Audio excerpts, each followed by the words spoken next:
वेगवेगळ्या करतात काय एक महिला आहे, चाकूर तालुक्यातील महिला आहे. साधारणतः 3 वर्षापासून एका इसमाच्या सोबत ते प्रेम संबंधात आहे. त्यापूर्वी तिचं लग्न झालं होतं. तिला जवळपास 2 मुलं आणि 2 मुली आहेत. आणि प्रेम संबंध झाल्यामुळे ती 3 वर्षापासून एक सलमान नावाच्या युवकासोबत राहत होती. आणि राहत असताना ते मागील 3-4 वर्षापासून एकत्र राहतात, रिलेशनमध्ये आहेत. आणि रिलेशनमध्ये असताना तिने आमच्याकडे येऊन तक्रार दिली की तो माझ्यासोबत 3-4 वर्षापासून रिलेशन आहे.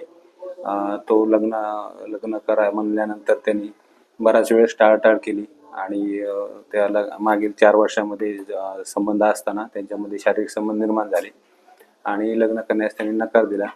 आणि माझ्या धर्मामध्ये आपण लग्न करू असं त्याचा एक अट घातली होती असं तिचं म्हणणं आहे. त्या म्हणण्याप्रमाणे आपण तिची तक्रार दाखल करून घेतलेली आहे आणि तक्रारीच्या अनुसार शहानिशा करून त्याचा तपास चालू आहे. आरोपीचा सध्या आरोपी फरार आहे, त्याचा शोध चालू आहे.